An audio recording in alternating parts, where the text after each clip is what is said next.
지난주 마지막 거래 미증시 3대 지수 모두 그린라이트를 보였습니다. 이 매크로 지표들이 금리 인하라는 무게에 힘을 실어주면서 달러 인덱스까지 안정화된 흐름을 보였던 하루였는데요. 현재 미증시 3대 지수 모두 빨간불을 켜면서 오르는 모습을 보여주고 있습니다. 뉴욕 증시 경제 전문 유튜버입니다. 유선원님과 함께 이야기 나눠볼게요. 안녕하십니까? 네, 안녕하십니까. 네, 이번 주에 시장이 기다리는 CPI도 있고 이제 2분기 실적 시즌이 드디어 개막을 했습니다. 그만큼 시장의 변동성이 있지 않을까 걱정도 되는데요. 이번 주 스케줄 정리해 주시겠어요? 네, 일단 오늘 같은 경우는 주요 거시경제 지표 발표는 없고요. 화요일 날부터 지속적으로 시작되게 되는데요.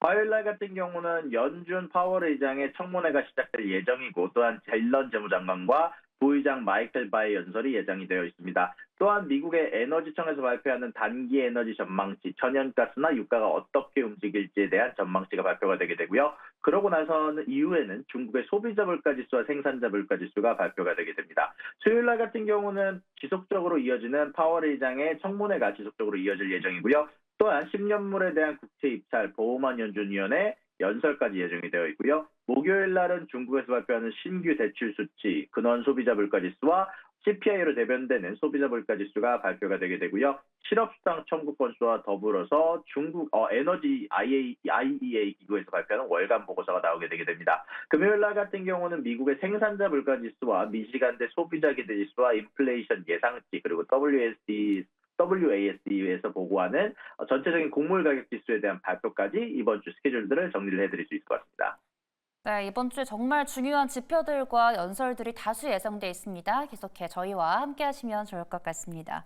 그리고 항공기 제조사 보잉이죠. 이 737 맥스 여객기 연쇄 추락 사고와 관련해서 이 유죄를 인정하고 벌금을 추가 납부하기로 했다라는 보도가 나왔습니다. 이 유족들은 미정부의 조치가 충분하지 않다라는 입장을 내놓고 있다는데요. 네, 맞습니다. 저번 주에 제가 전달해드렸던 것처럼 보잉이 이제 전 법무부와 합의를 했다라는 소식이 전달이 됐습니다. 2021년 3.5조 원에 이어서 두 번째 법무부 합의인데요. 현재 안전에 추가적으로 6천억 원을 지출할 것에 대해서 독립감시인의 3년 보호관찰을 받을 것에 대해서 합의하게 되면서 이런 부분들 관련해서 유죄를 인정했다는 소식이 전달이 됐습니다. 다만 유족들이 요구하던 조건에 비해서 50분의 1에 해당하는 금액만 내기로 했다 보니까 전체적으로 유족들은 여기에 대해서 찬성할 수 없다라는 분위기가 지속적으로 나오고 있고요. 반대로 투자자들은 굉장히 환호를 하는 소식이다라고 할 수 있을 것 같은데요.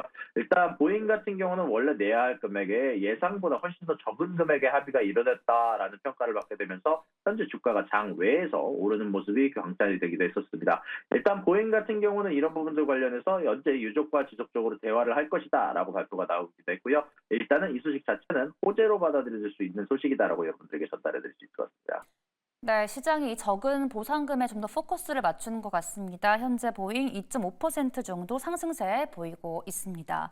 또 현지 시간 7일이죠. 로이터 통신이 파라마운트 글로벌과 스카이댄스가 합병안을 공식 발표했다라고 보도를 했습니다. 인수합병 논의 내내 뜨거운 감자 아니었습니까? 자세한 내용 짚어주시겠어요? 네, 현재 파라마운트와 스카이댄스가 80억 달러 이상의 현재 인수 소식에 합병하기로 했다는 소식이 전달이 됐습니다. 현재 이 유명 스튜디오의 지배권이 프로듀서 데이비드 앨리슨에게 넘어가면서 업계에서 지속적으로 문제가 됐던 극적인 인수 중 하나가 마무리가 됐는데요.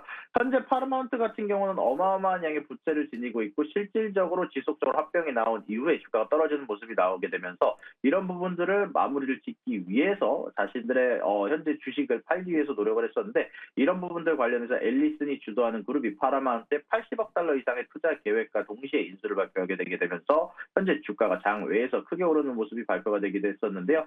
일단 이런 부분들은요, 파라마운트가 가지고 있는 140억 달러 이상의 부채를 해결하는 데 큰 도움이 될 것 같다라는 소식이 발표가 되게 됐습니다. 네, 이어서 이 월가의 AI 랠리를 주도하고 있는 종목이죠. 엔비디아에 대해서 상반된 평가가 나오고 있다라고 합니다. 지난 주말 동안이었나요? 엔비디아의 중립 보고서도 나왔다고요. 네, 맞습니다. 엔비디아에 대해서 투자 등급을 하향으로 이제 전체적으로 업데이트한 보고서가 나왔는데요. 그렇다고 해서 모든 애널리스트가 동의한 것은 아니고 그 많은 애널리스트 중에서 유일하게 뉴스트리트 리서치가 전날 엔비디아에 대한 투자 의견을 매수해서 중립으로 조정했다는 소식이 전달이 됐습니다. 그럼에도 불구하고 목표 주가는 125달러보다 높은 135달러로 제시를 했는데요.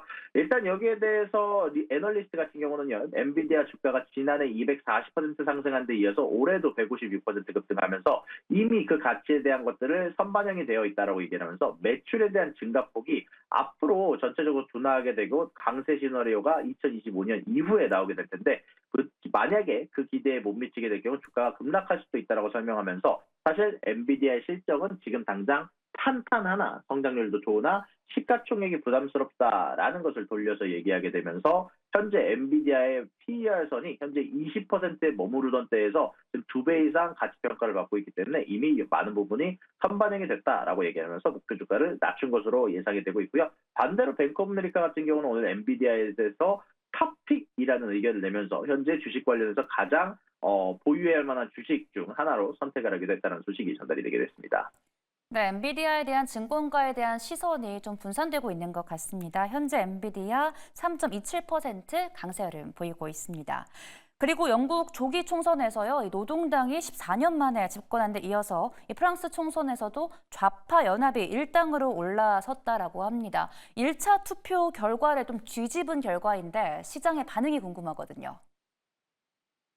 네, 현재 시장 같은 경우는요, 여러 가지 시선으로 보고 있는 가운데 가장 중요한 거는요, 이제, 좌파연합이 공공지출을 크게 늘리는 공약을 내놓았음에도 불구하고 이거를 제어할 우파 세력이 부족해서 프랑스 재정 건전성에 대한 우려를 보이게 되면서 유럽 주식과 채권 시장의 변동성이 높은 상태를 보여주고 있다라고 얘기를 하는데요. 제가 봤을 때는 근데 이것보다 아마 더 중요하게 될 것은 절대 과반 의석을 차지한 세력이 없다 보니까 이거를 결국 대통령과 총리가 다른 이제 동거의 개념을 발표하는 부분이 있는데 그런 부분들이 지속되게 됨에 따라서 전체적으로 이 정치를 운영할 세력이 없다라는 평가를 받게 되면서 여러 정책들이 지지부진할 가능성이 이야기가 나오고 있습니다. 그에 따라서 여러 가지 정책들이 제대로 실행을 안 될 우려가 나오게 되면서 현재 불안한 상태다라는 평가가 좀 지배적인 것 같습니다.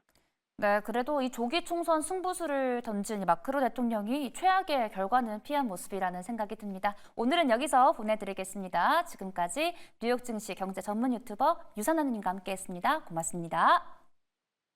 수고하셨습니다.